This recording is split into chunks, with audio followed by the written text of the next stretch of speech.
तस्मै श्री गुरुवे नमः। नमो विष्णुपादाय कृष्णपृष्ठाय भूतले श्रीमते भक्तिवेदान्त स्वामिति नाम। नमस्ते सरस्वती देवे गौरवाणी प्रसारिये शून्यवादे पाश्चात्य देशकाल। जय श्री कृष्ण चैतन्य प्रभु नित्यानंद श्री अद्वैत गदाधर श्रीवासादि गौर। हरे कृष्णा कृष्णा कृष्णा हरे राम हरे राम राम राम हरे। मूकं करोति वाचालं अंगुं लंघयते गिरिं यत्कृपातमहं श्रीगुरुदीनतां परमानन्दं श्रीचैतन्यं वन्दे अनन्तद्भुतं ईश्वरं श्रीचैतन्य महाप्रभु। नित्योप्यप्रसादास्ता भक्तिशास्त्रपवर।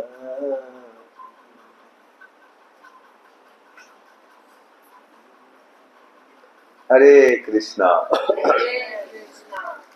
बहुत ही आनंद हो रहा है आप लोग सब भक्तों को देखकर। आप लोग को बहुत बहुत धन्यवाद कि आप लोग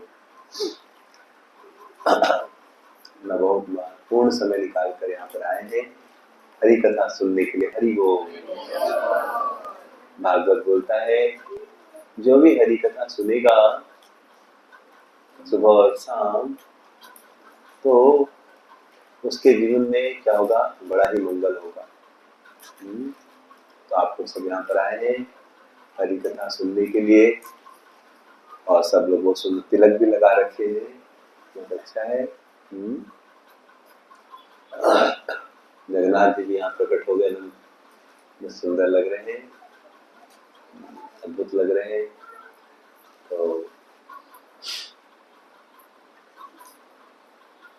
तो कहीं पर भी कोई वैष्णव जाते तो जगह क्या हो जाती है, वृंदावन बन जाती है। क्या बन जाती है? हमारे अशेष नित्यानंद को आए तो पूरा इसको वृंदावन बना दिया। तो बहुत ही सुंदर लग रहा है। आप लोग को अच्छा लग रहा है? तो दुनिया में सबसे बड़ा सौभाग्य है भक्तों का संग प्राप्त करना। तो आज हम आपको थोड़ी एक भक्त के बारे में सुनाएंगे कथा, जिनका नाम था नरसिंह मेहता। क्या नाम था? नरसिंह मेहता गुजरात में जूनागढ़ में जन्म लिए थे। गुजरात बहुत ही सुंदर जगह है वहां पर, और भगवान के बहुत ही बड़े भक्त थे। तो याद रखिएगा, आप जो भी करते हैं उसका प्रभाव अगले जन्म में भी पड़ता है। जैसे एक माँ बहुत व्रत की, पायोव्रत की, और वयोव्रत से उसको बच्चा भी भक्त है। जैसा ही अपने गुरुकुल में देखते हैं बहुत सारे छोटे छोटे बच्चे हैं, लेकिन छोटे बच्चे कुछ पिछले जन्म के क्या है, भक्त। उनका व्यवहार से उनके, कुछ लोग पूरा गीता याद हो गया, हम लोग को याद नहीं हुआ, वो लोग को पूरा अध्याय अध्याय बोलते, समझ रहे हैं? पूरा 4 अध्याय, 12 अध्याय, 15 अध्याय, समझ रहे हैं? तो निश्चित रूप से कुछ पिछले जन्म की भक्ति होती। तो भक्ति में भगवान बोलते हैं कभी नुकसान नहीं होता। इस दुनिया में आप कुछ कमाएंगे, मरते समय सब चल जाएगा, कुछ काम नहीं। लेकिन जो भक्ति करेंगे इस जीवन के साथ भी रहती है और जीवन के, सब लोग हाथ जोड़िए और भगवत गीता का एक श्लोक बोलेंगे, समझ रहे? श्री भगवान वाच नेहा वृक्ति न स्वस्ति नेहा विकमो न स्वस्ति प्रत्ययो न विद्यते स्वल्पमप्यस्य धर्मस्य त्रायते महतो भयात् नेहा विकमो न स्वस्ति। बोल रहे हैं नेहा अभिक्रम, अभिक्रम मतलब प्रयास। तो बोल रहे हैं इस प्रयास में नाश न अस्ति, कभी नाश नहीं होता। न विकम नाशो अस्ति प्रत्यायो न विद्यते। और थोड़ा बहुत भी प्रयास करेंगे, स्वल्पम व्यस्य धर्मस्य त्रायतो महतो भयात्। थोड़ा भी प्रयास करने से आपका बहुत बड़ा बड़ा संकट खत्म हो जाता है। थोड़ी भी भक्ति करने से क्या होगा, बहुत लाभ होता है। इसलिए जीवन में कभी भी सौभाग्य मिले भक्ति का तो कर लेना चाहिए। कल रांची में प्रोग्राम कर रहे थे तो एक लोग बोले थे कि हम माला नहीं लेंगे। क्यों? नहीं, हम मांस खाते हैं ना। क्या खाते हैं? हमने रोज करेंगे तभी लीजिएगा। बोले नहीं, हम रोज तो नहीं कर पाएंगे क्योंकि हम कुछ दिन मांस। बोले मांस खाते तो क्या हुआ, हरे कृष्णा भी कर सकते हैं, कोई दिक्कत क्या है? हरे कृष्णा करते करते मांस खाना छूट जाएगा। लेकिन ऐसा नहीं कि मांस खाने वाला हरे कृष्णा। वाल्मीकि जी तो लुटेरे थे, डकैत थे, तो क्या किए, हरे कृष्णा करते करते राम नाम गुरुजी सिखाए तो भूल गए। फिर भूल गए गुरुजी कहाँ सिखाए, तो उनको कुछ लगा कि वो मारने काटने का प्रयास हो, तो बोले मरा मरा कुछ भूले, तो बोलने लगे राम राम राम राम राम राम राम राम राम राम राम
राम नाम इतना पवित्र है, इतना मंगलकारी है कि मराम राम बोलते बोलते भी वो पवित्र हो गए।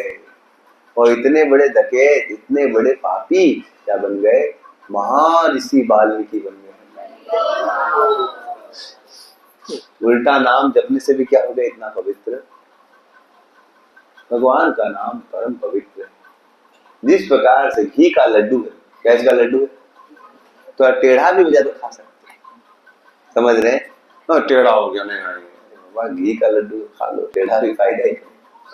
तो वैसे ही भक्ति मार्ग ऐसा है, थोड़ा गलती भी होती है तो भगवान स्वीकार कर लेते, कोई नुकसान, समझ रहे हैं। इसलिए भक्ति मार्ग बड़ा ही मंगलमय मार्ग, केवल नाम लेने से आदमी पवित्र हो जाता है। तो इस भक्ति मार्ग में जब भी मौका मिले सेवा करनी, जब भी किसी प्रकार से कुछ सुयोग मिले सेवा का तो कर लेना चाहिए।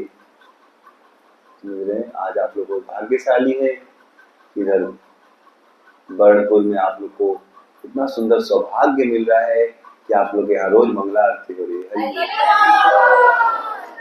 यहाँ पर साधु संग हो रहा है, कितना बड़ा सौभाग्य। समझ रहे हैं। ये जगह तो मंदिर ही बन गई, समझ रहे हैं। इतने सारे भक्त, अब ये मंदिर भी छोटा हो गया, अभी और बड़ा करना।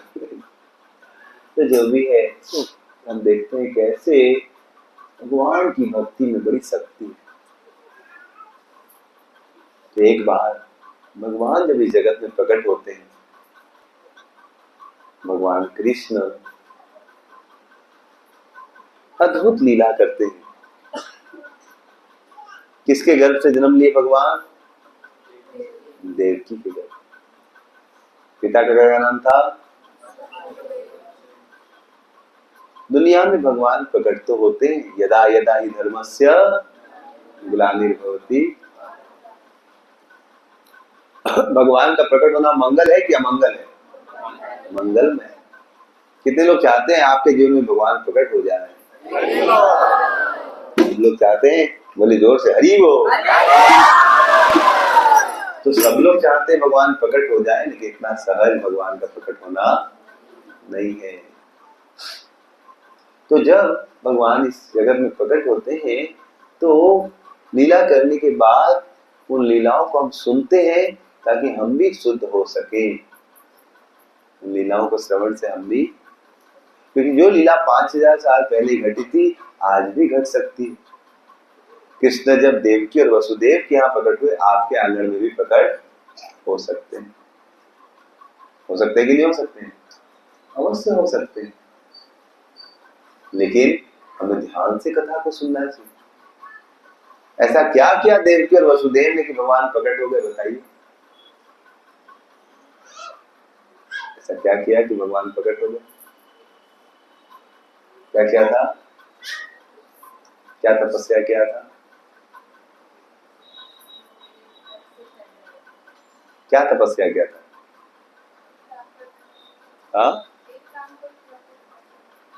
हाँ, तो पिछले जन्म में उन्होंने तपस्या की थी और बताया जाता है इस जन्म में भी तपस्या की।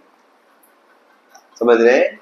इस जन्म में देवकी का जब पहली संतान हुई, अब सोचिए माँ जब बच्चे को गर्भ में धारण करती है कितना कष्ट होता है कि नहीं होता है? आसान है गर्भ में बच्चे को धारण करना? ना आसान है क्या? बहुत कष्टमय है। इतना मेहनत करके बच्चा पैदा करने के बाद कंस ने क्या किया? कंस ने क्या किया? मार दिया। कंस ने उसको मार दिया। अब आप इतनी, कल मैं रांची में प्रोग्राम कर रहा था, एक माता जी आके बोले बहू जी, तो बताने लगी मेरा कुत्ता था 9 साल से पाल के रखे थे, कल मर गया, तो हम 2 घंटा तक रो रहे थे। मेरा घर में सब लोग रो रहे हैं। बहुत अच्छा डॉगी था, अच्छा डॉगी था। बेचारे बोलते मैं जाती थी तो मेरे को लिपट लेता था, मेरे को अपना माँ की तरह मानता था। समझ रहे? डिस्टर्ब नहीं करता था, जब खाने बोलते तभी खाता था, मतलब पूजा में डिस्टर्ब नहीं करता था। मतलब एक छोटे से कुत्ते से आसक्ति हो जाती है कुछ सालों में, है कि नहीं? उसको भी चला जाता दुख होता है। और माँ जिस बच्चे को गर्भ में धारण के 9 महीना वो मर जाए तो कैसा कष्ट होगा? वही बचपन में बोली बोली अब कुत्ता नहीं रखेंगे, अब कब किसी को नहीं रखेंगे, बहुत कष्ट होता है बहुत। तो सोचिए देवकी का एक बच्चा मर गया तो फिर और बच्चा पैदा करने की साहस होगा? साहस होगा? लेकिन देवकी ने बोला नहीं, कृष्ण आएंगे। कौन आएंगे? और कृष्ण के आने के लिए जो जरूरत है हम करेंगे।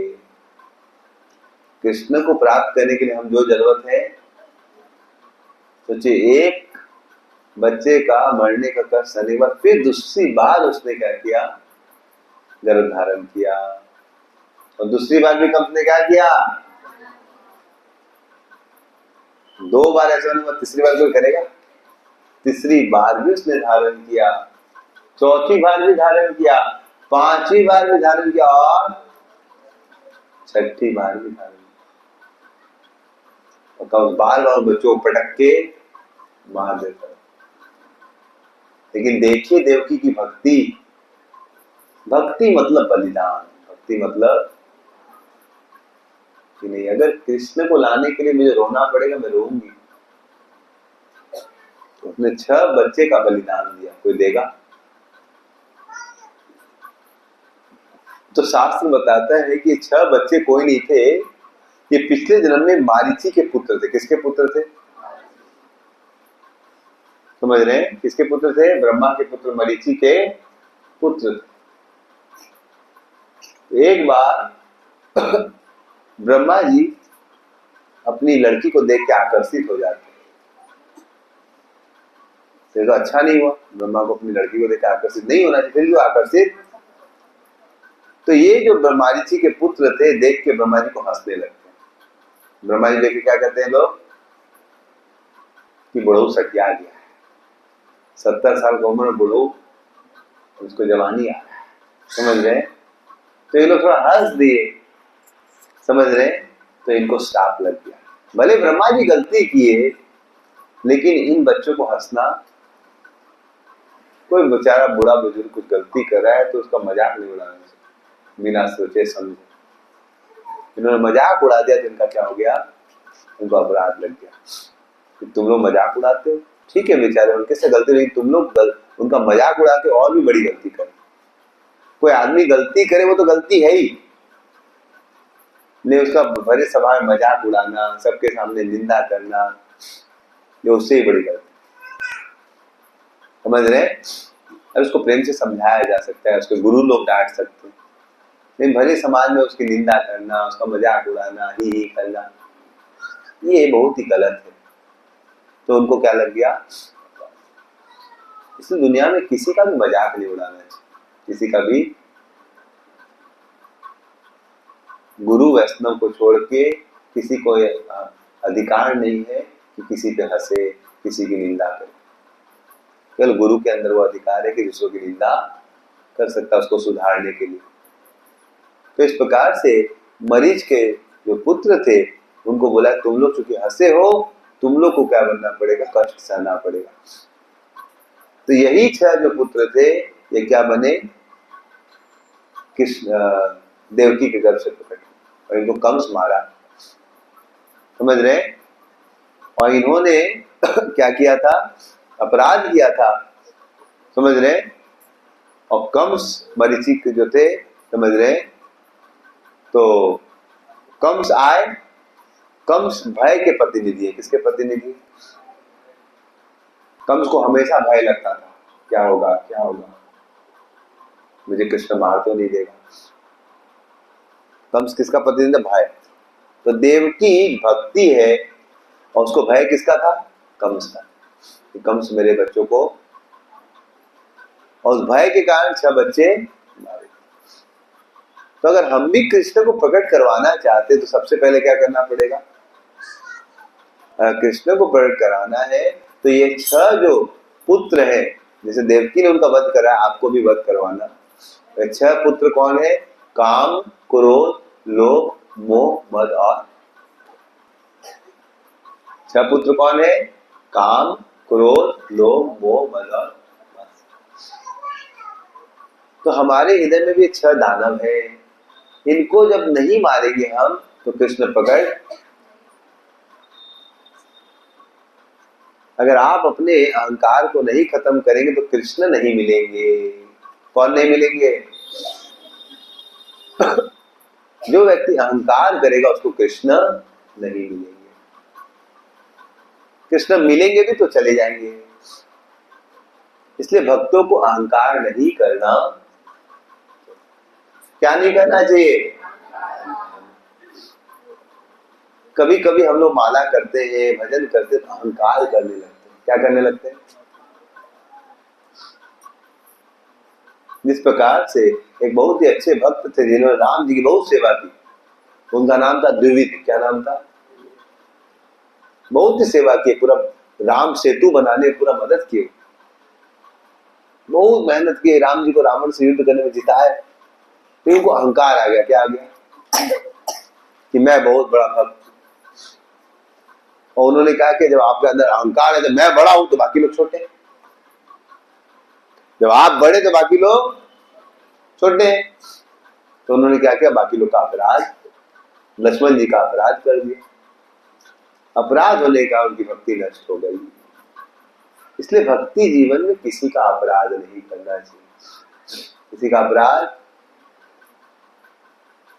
आप चाहे कितने ही बड़े भक्त हो, दूसरों का अपराध करेंगे तो आपकी भक्ति खराब। हमेशा विनम्र भाव में रहना चाहिए। किस भाव में रहना चाहिए? विनम्र भाव में। अहंकार करेंगे तो सब नष्ट हो जाएगा। बड़े बड़े भक्त हैं जिन्होंने अहंकार किया, नष्ट हो गए। समझ रहे? एक बहुत बड़े राजा थे, इनका नाम था कार्तवीर्य अर्जुन। क्या नाम था उनका? बहुत बड़े राजा थे। कैसे राजा बने? भगवान की भक्ति करके। किसकी भक्ति करके? भगवान की बहुत भक्ति की। तो उनके अंदर 1000 बाह आ गए। कितने बाह आ गए? सहस्त्र बाहु नाम पड़ गए। 1000 क्या थे? और दत्तात्रेय विष्णु का आशीर्वाद था, कोई उसको हरा नहीं सकता। लेकिन वो जंगल में गए अहंकार बस, तो देखे जमदग्नि जी थे। कौन थे? उन्होंने बहुत सुंदर उनको खीर पूरी खिलाया। तो उनको खुश होना चाहिए, दुखी होना चाहिए? किसी के यहाँ जाए अच्छा खिलाए तो आपको खुश होना चाहिए, दुखी होना चाहिए? उनको अहंकार के कारण लगा कि इसके अंदर इतनी ताकत कैसे आ गई कि मुझे अच्छा खिला दिया, ये मुझे अच्छा कैसे खिला दिया, मैं राजा हूं, मेरे से बढ़िया ये कैसे बना दिया। तो पता है कि कैसे बनाया? किसके पास गाय है? क्या है? तो बोला मुझे गाय दो। मुझे क्या दो? गाय मुझे दो। बोले गाय बिना मैं कैसे भगवान की सेवा करूंगा, मुझे यज्ञ के लिए घी चाहिए। मैं राजा हूं, मुझे दो। और छीन के ले गए। क्या किए? छीन के। समझ रहे? अब अहंकार आ गया। जमदग्नि कुछ नहीं बोले, लेकिन भगवान को अहंकार स्वीकार। भगवान को अहंकार।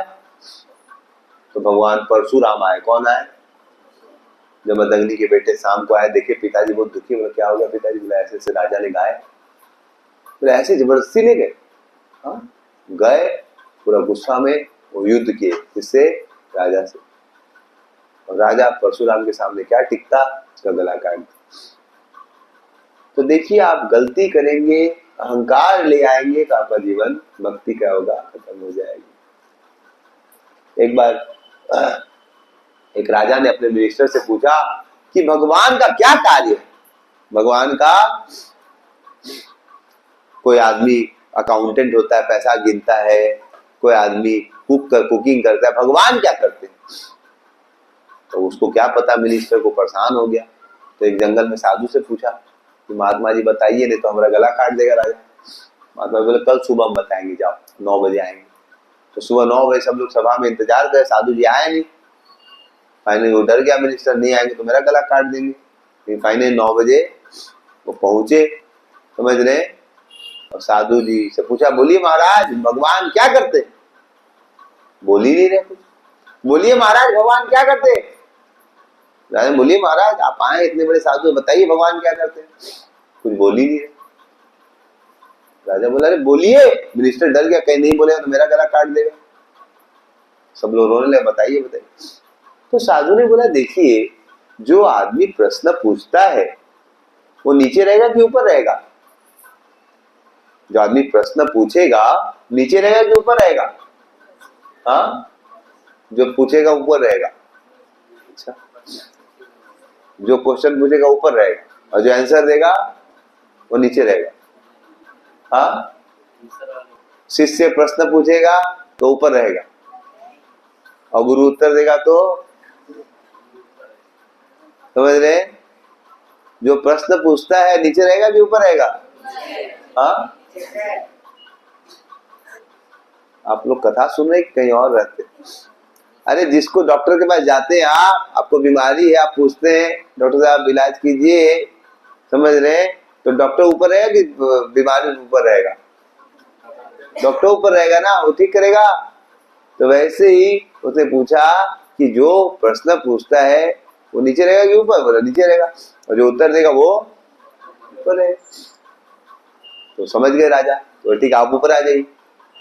तो साधु ऊपर चले गए और राजा बोला अब तो बताइए महाराज जी, अब तो बताइए भगवान क्या करते? बता ही नहीं रहे। अरे अब तो नीचे आ गया, अब तो बता दीजिए क्या करते भगवान? बोल ही नहीं रहे। अरे तो मैं आप बोले तो नीचे आ गया, आप तो बताइए। बोले मैंने उत्तर दे दिया। बोले उत्तर दे दिया मतलब उत्तर आपने कुछ बोला नहीं, आपने सुना क्या? बोला नहीं। तो महाराज जी क्या उत्तर दिए? बोले यही तो करते हैं भगवान, जो अहंकार करता है उसको नीचे कर देते हैं और जो विनम्र होता है उसको ऊपर कर देते हैं।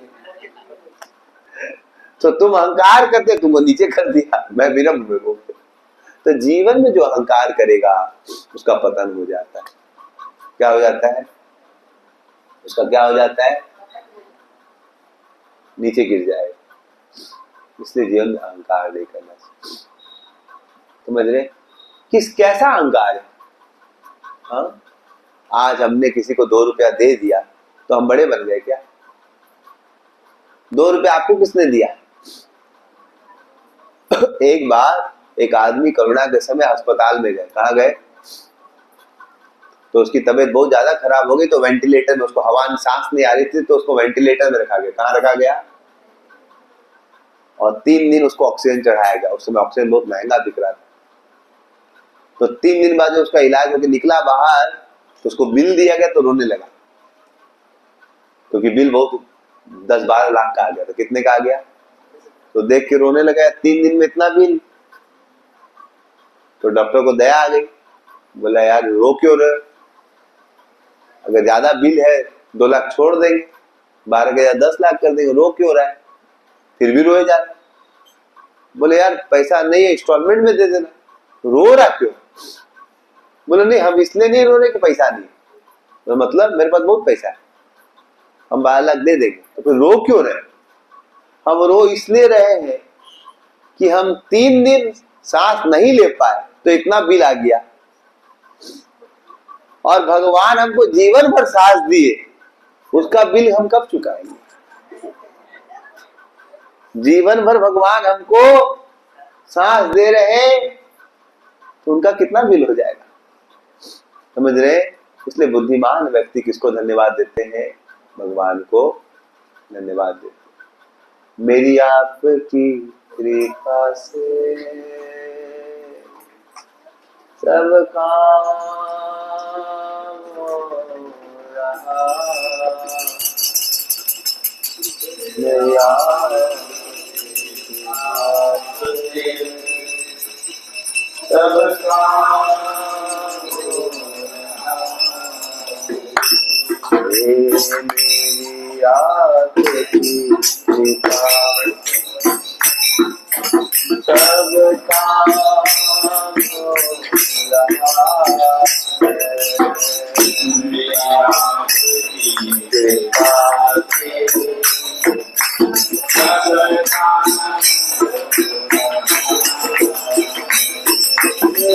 करते हो तुम कन्हैया, मेरा नाम हो रहा है, करते हो तुम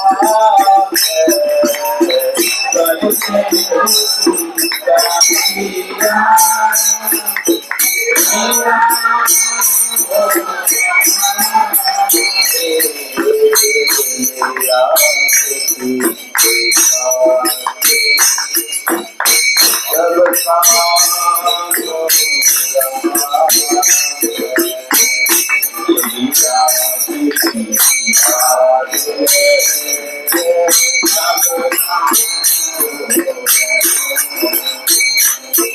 है, करते हो तुम कन्हैया, मेरा नाम हो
तो हम देखते हैं कैसे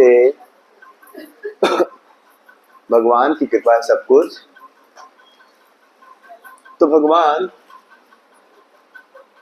जब इस जगत में आ रहे हैं तो अपने जीवन से बहुत कुछ, उनका जन्म कैसा है, जन्म कर्म चमे दिव्यम।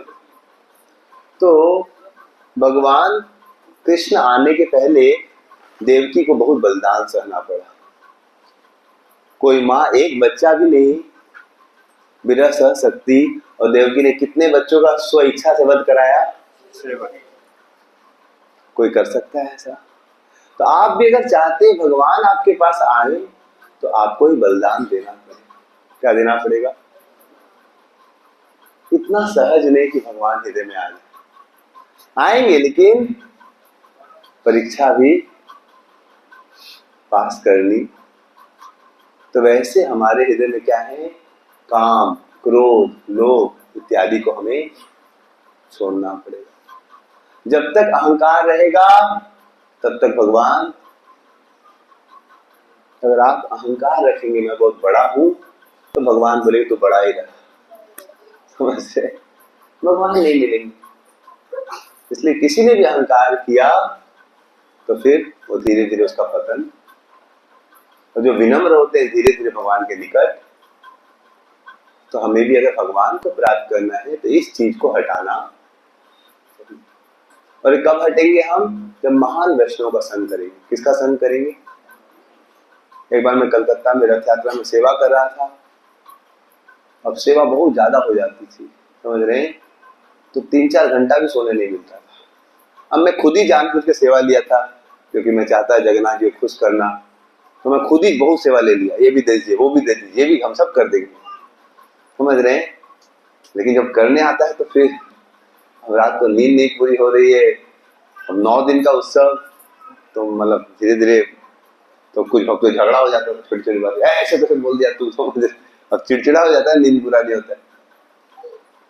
तो मेरा फिर बैक पेन होने लगा क्योंकि खा भी रहे थे, कम समय नहीं मिलता था। मतलब सुबह से लेके इतना सेवा, रथ भगवान का ये करना है वो करना है। तो मैं सोचा कि अभी बहुत थक गया हूँ, बहुत दिन से सेवा कर रहा हूँ, मैं थोड़ा सा रथ के बाद आराम करूंगा। क्या करूंगा? क्या करूंगा? थोड़ा रेस्ट लूंगा। क्या लूंगा? अब बहुत दिन से सेवा कर रहा हूँ, थोड़ा रेस्ट जरूरी। मैं सोच ही रहा था, इतनी सेवा किया, उससे पहले भी मैं स्टूडेंट्स को लेके आया फेस्टिवल के लिए, ये वो, मैं 1 महीने से पूरा बिजी था। तो मैं सोचा अब फेस्टिवल के बाद मैं प्रेम से क्या करूंगा? सोऊंगा, समझ रहे? खूब फीस्ट खाऊंगा और सोऊंगा, समझ रहे? और रथ यात्रा में परम पूज्य जयप्रकाश स्वामी गुरु महाराज भी आते हैं। तो मैं सोच ही रहा था कि मैं थोड़ा रेस्ट करूंगा। और मेरी सेवा महाराज के साथ भी थी। महाराज क्वेश्चन आंसर बूथ में रोज आते थे, मैं उसको कोऑर्डिनेट करता था। तो रात को महाराज आते थे, लेट हो जाता था, 8 से 9 का टाइम होता था, महाराज आते ही थे 9 बजे, समझ रहे? और उसके बाद फिर महाराज प्रसाद लेने लगेंगे, फिर 9:30 बजे चालू होगा, समझ रहे? और फिर भी भक्त लोग आ जाएंगे सुनने के लिए। तो मैं क्वेश्चन लिख के रखता था, हमारा 2-4-10 क्वेश्चन आंसर, 2-4 आंसर देते, बाकी सब भरा रह जाता था। और उनका सर्वेंट लोग होता है, ज्यादा क्वेश्चन नहीं, ज्यादा क्वेश्चन नहीं, जाने दो महाराज को, जाने दो। तो एक दिन सर्वेंट से बात हो रही थी, तो देखिए महाराज जाएंगे यहाँ से 11, 11:30 बज जाता है, फिर पहुंचते हैं 12 बजे, 12:30 बजे, फिर उनका थेरेपी करना होता है, ये करना होता है, सोएंगे 1 बजे, फिर 4 बजे फिर उनको थेरेपी करना होता है।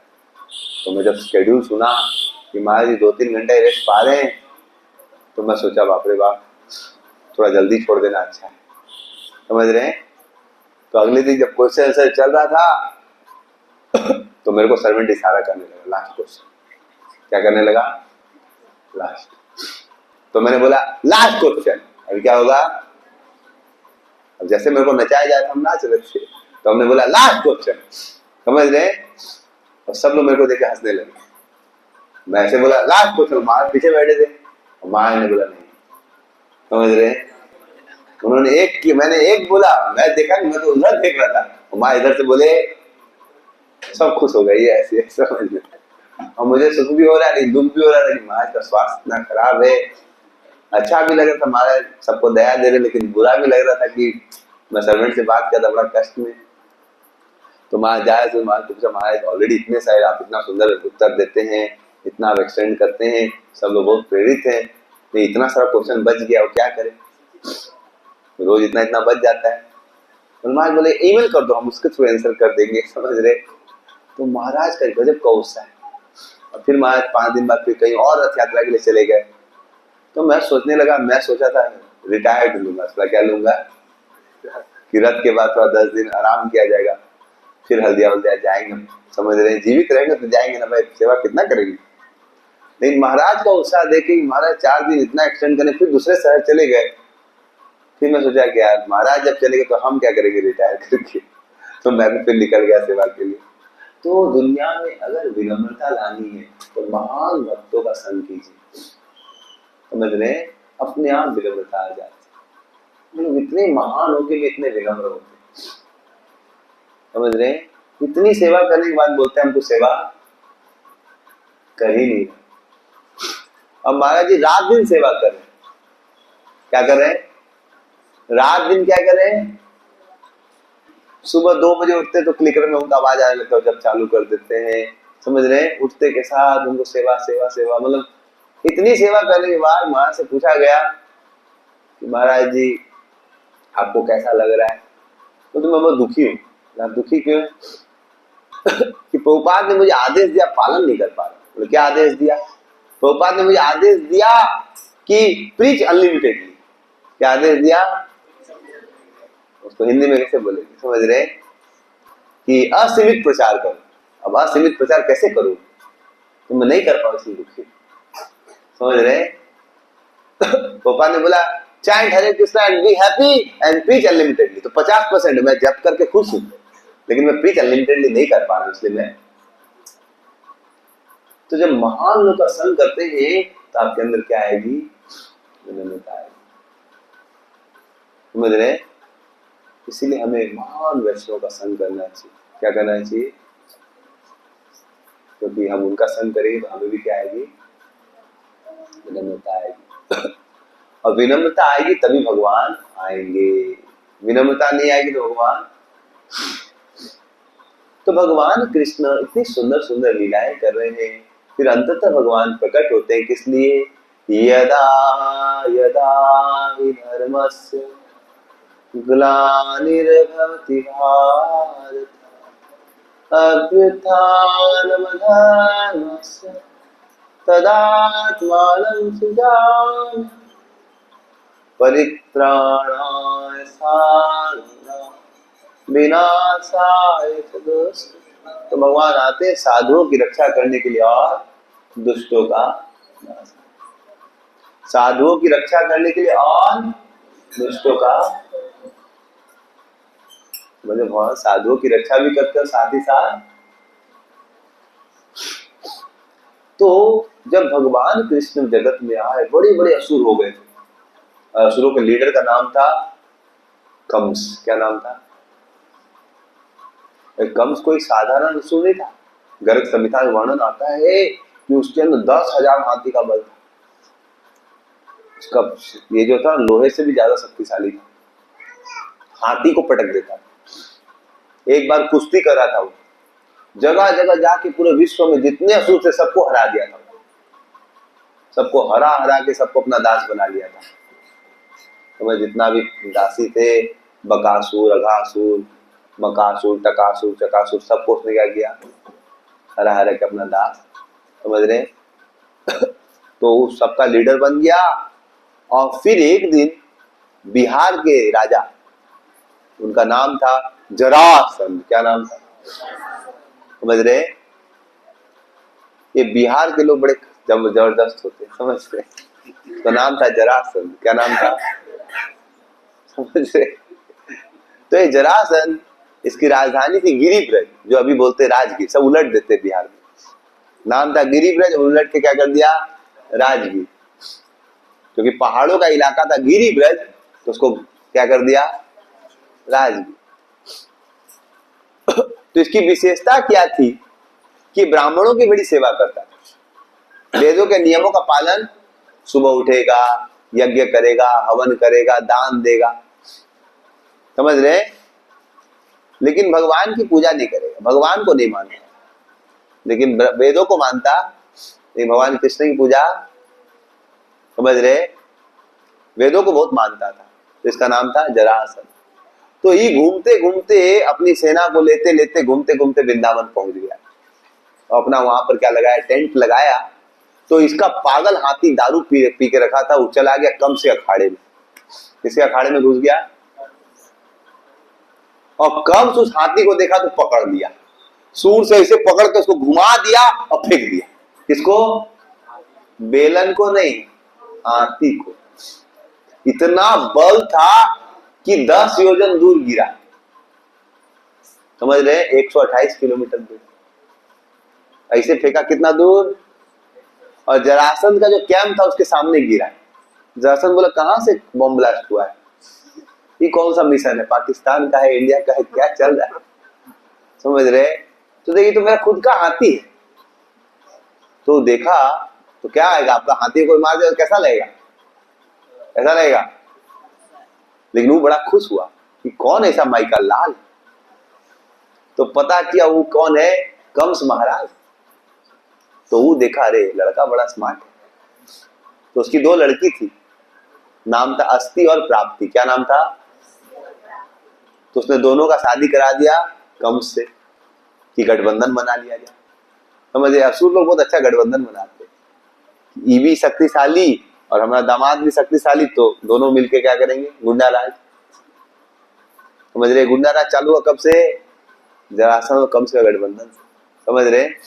और ये लोग को पूरा दुनिया का एकदम लीडर बन गया। कौन? जरासंध और कंस। लेकिन जितना भी बड़ा गुंडा बन जाइए, भगवान के सामने आप टिक नहीं। जब तक आप गलत करेंगे जीवन में, आपका नाश होकर ही रहेगा। ये कंस अत्याचार करता था। समझ रहे हैं? अपने फायदे के लिए जब कृष्ण जन्म ले लिए, उसको खबर हो गई नारद मुनि से कि तुम्हें मारने वाला जन्म ले लिया, तो छोटे बच्चे का वध कराने के इसने किसको भेजा? पूतना को भेजा। किसको भेजा? कि भांजा साहब किधर? भांजा साहब के लिए खिलौना भेजते थे, गुड़िया भेजी। कृष्ण गुड़िया पसंद नहीं आई तो कृष्ण ने तोड़ दिया। समझ रहे?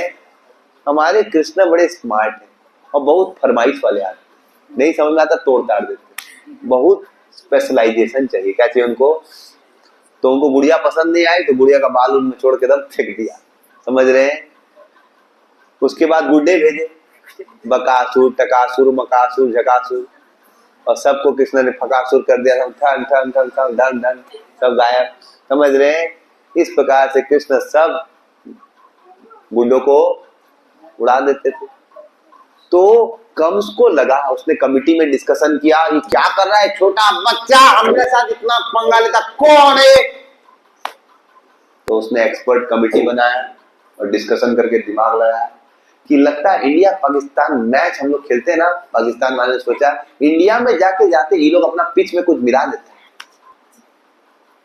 तो ये हम लोग का इसको वृंदावन में हम भेजते, लगता है वृंदावन में कुछ कर देता है, इसलिए इसी को बुलाते अपना एरिया में। अपना अपना एरिया रहेगा, पाकिस्तान बुलाएंगे क्या कर लेगा। तो उन्होंने अक्रूर जी को भेजा कि जाके अपना एरिया में लेके आ, ऐसे तो आएगा नहीं, बोल देना शिव जी का यज्ञ कर रहे भूतेश्वर महादेव का। कृष्ण सब जानते थे, पहुंच गए। समझ रहे हैं? और इसने पूरा व्यवस्था किया था। रास्ते में हाथी रख दिया था, कुबले पीड़, जिसका 10,000 हाथी का बल था, और बोला था इसको कृष्ण को पटक दे, मार देना। और कृष्ण को मारने गया, कृष्ण उसका क्या पकड़े, सूड़ पकड़े तो सूड़े बाहर आ गई, उसका निताई गौर प्रेमानंद हो गया। गया था कृष्ण को मारने, और जो दूसरे का बुरा करेगा उसी का खुद बुरा। इस दुनिया में याद रखिएगा, कभी कोई आपका बुरा करे उसका बुरा आप मत कीजिए। आप भगवान से प्रार्थना कीजिए कि भगवान उसका अच्छा ही। आप देखेंगे अपने आप ही वो मर जाएगा, अपने आप ही उस फंस जाएगा। हमारा अनुभव है, जो आदमी गलत करते खुद ही, और कभी कभी हमसे भी गलती हो सकती है, तो स्वीकार करना चाहिए, ये दिव्य गुण है। अभी हम लोग गाड़ी से आए थे, हमारी गाड़ी हमेशा लेट हो जाती है, क्योंकि प्रोग्राम बात करने लगते हैं लोगों से, लेट हो जाता है।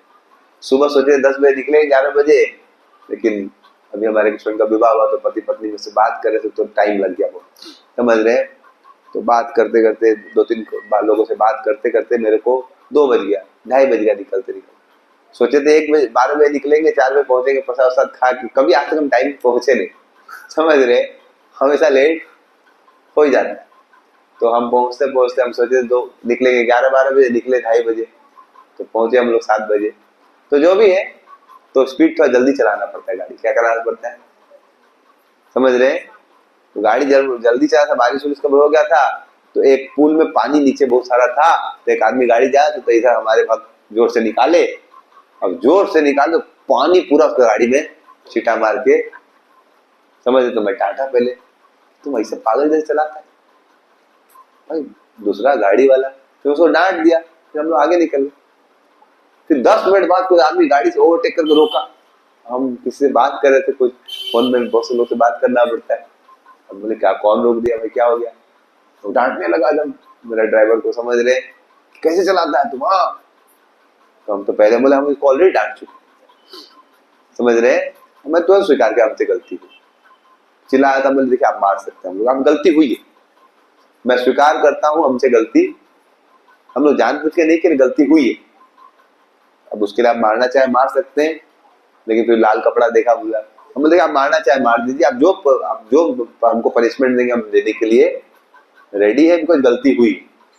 तो मुझे तो बेचारे गुस्सा ठंडा हो गया जब मैंने स्वीकार कर लिया, तो अब क्या कर सकते, गलती की थी, अब उसको गलत साइड से चढ़ा के पानी ऐसा नहीं करना है। और उसको मैं डांटा कि भाई कभी ऐसे, भाई अभी कोई और रहता, मान लीजिए बाइक के ऊपर गिर जाएगा, समझ रहे? हम लोग भक्ति में प्रचार करने जा रहे हैं कि लोगों को अपराध करने जा रहे हैं। तो मैं उनसे माफी मांगा, तो बेचारे शांत हो गए, ठीक है ठीक है, बोले आप लोग साधु है, नहीं तो फिर हम अलग मूड में आ जाते हैं। तो बोले बढ़िया, आप जो मूड में आ जाइए, हमको, हम गलती की आप स्वीकार कर, समझ रहे? फिर मैं बद्रीनाथ का प्रसाद उसाद था, मैं दिया लीजिए, समझ रहे? तो प्रसाद उसाद लिया, मैं देखिए मेरा बच्चा पूरा भीग गया, मतलब हम मानते हैं गलती हो गया, हम मान तो रहे। फिर मैं उनकी वाइफ से मिला, बोला माता जी गलती हो गई, आप जो सजा देंगे दे सकते हैं। तो नहीं नहीं ठीक है ठीक है, समझ रहे हैं? मैं देखिए बच्चा पूरा भीग गया, तो माता जी मान रहा हूँ आपका बच्चा, हमको आपसे भी ज्यादा कष्ट हो रहा है, लेकिन क्या करें, अब गलती हो गई, समझ रहे हैं?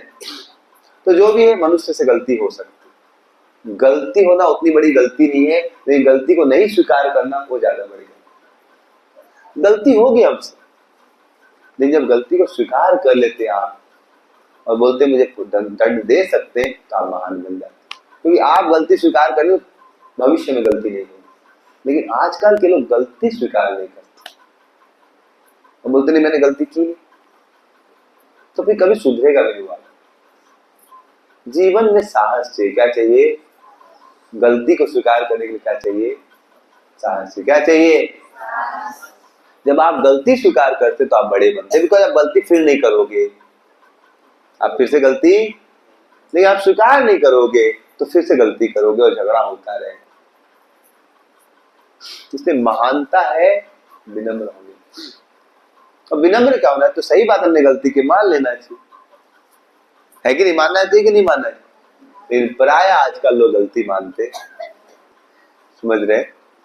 ये दुर्दैव, दुर्भाग्य, समझ रहे? तो जो भी है, भगवान कृष्ण ने फिर अंततः किसको मार दिया? कंस को। कंस को मार दिया, तो कंस की पत्नी का क्या नाम था? अस्थि और प्राप्ति। तो अस्थि और प्राप्ति अपने बाप के पास आ गई मगध में, समझ रहे? और रोने लगी कि देखिए कैसे कृष्ण ने मेरे पति को ऐसे ही खुलेआम मार दिया। मेरे पति को कैसे मार दिया कृष्ण ने? तो जरासंध को बड़ा क्रोध आया, कैसा भांजा अपने मामा को मार दिया, मैं मां कसम खाता, बिहारी समझ रहे हैं, मैं कसम खाता हूं, आज मैं जरासंध कसम खाता हूं कि इस कृष्ण ने अपने मामा को मारा। कितना बेहया है, कैसा बदमाश, मैं इसको छोड़ूंगा नहीं, मैं कसम खाता हूं जरासंध, आज मैं कसम खाता हूं मैं पूरे यदुवंश को खत्म कर दूंगा। तो मैं क्या कसम खाया? पूरे यदुवंश को खत्म कर दूंगा। किस लिए? क्योंकि इतना बदमाश कृष्ण अपने मामा को मार दिया। बदमाश कृष्ण ने किसको मार दिया? और जरासंध यह नहीं सोचा कि मामा ने कितने भांजों को मारा। एक मामा को एक भांजे ने मार दिया तो जरासंध इतना गुस्सा हो गया, और उसी मामा ने कितने भांजों को प्रेम दिया था? छोटे शिशु को उसने गले काट दिए थे, उसके पटक्के, वो नहीं दिख रहा था। इस दुनिया में आसक्ति के कारण हम अपने लोगों में गलती नहीं करते, आसक्ति का अपने में और अपने लोगों में गलती, समझ रहे हैं, केवल दूसरों की गलती नहीं। अपने कंस की भी गलती देखिए ना, उसने भी 6 भांजों को निरपराध छोटे शिशुओं को मारा है बाबा। इतना बड़ा अपराध क्या वो उसको नहीं दिख रहा है? उसको क्या दिख रहा है कि कृष्ण ने मामा को कैसे मारा, और उसने संकल्प ले लिया कि मारूंगा। उसने बहुत बड़ी सेना रेडी की। कितनी बड़ी सेना रेडी की? भागवत में वर्णन आता है 23 अक्षौणी। कितनी? 23। एक अक्षौणी में 21,870 क्या होते हैं? रथ होते हैं। कितने?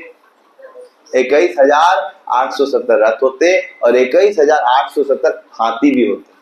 रथ पे चढ़ लड़ने वाले और हाथी पे लड़ने वाले। और 65,510 क्या होते हैं?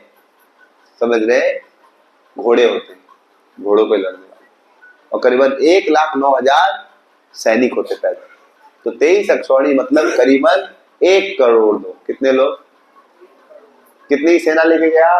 1 करोड़ सेना लेके गया। किसके पास? भगवान के पास। अब भगवान देखे, अच्छा आजा बेटा जरासंध, समझ रहे? और भगवान ने कुछ नहीं किया। सोचे बलराम जी डिस्कस क्या करना, बोला हम लोग तो आए हैं असुरों का संहार करने के लिए। विनाशाय च खुदे आ गए। कोई बढ़िया बात है, जाना ही नहीं पड़ा। समझे? वर्क फ्रॉम होम मिल गया भगवान को। क्या मिल गया? उस समय वर्क फ्रॉम होम चलता है। समझे? भगवान को ऑफिस जाना ही नहीं पड़ा, ऑफिस में काम नहीं पड़ा, वो खुद ही आ गए कि लीजिए वर्क फ्रॉम होम कर देते आपके लिए। समझ रहे? खुदे आ गए। और भगवान ने अपने मन की शक्ति से रथ आ गया और 10-20 लोग को लेके गए, और उसने पूरी सेना को एकदम इकट्ठा करके किस पे आक्रमण कर दिया। सबने भाला फेंका, लगा कृष्ण गायब हो गए। कृष्ण के भाई, फिर कृष्ण बाहर आए और 15 मिनट में ऐसा बाण चलाया कि 1 करोड़ सैनिक। और सेना को देखिए, कथा में तो मन लगाना चाहिए। क्या लगाना चाहिए? ऐसा नहीं सुनना चाहिए हाँ 23 अक्षौणी, हाँ 1 अक्षौणी में 21,870 रथ, 21,870 हाथी। उसको दिमाग लगाइए क्या स्थिति है। 23 अक्षौणी मतलब करीबन 5 लाख हाथी थे। कितने? हाथी का मतलब 5 लाख इनोवा कार थी। कितनी थी? आजकल के हिसाब से 5 लाख इनोवा कार लेके गए। समझ रहे? कितनी कार ले गया है? 5 लाख इनोवा कार है, और 15 लाख क्या है? Royal Enfield. समझ रहे? कितनी सेना लेके गया, और भगवान ने 15 मिनट में सब हरि बोल कर दिया। और वापिस जब आया तो सुखदेव गोस्वामी बोलते हैं उसकी स्थिति ऐसी थी, वीरथ, एक भी इनोवा कार नहीं थी, पैदल आया। समझ रहे?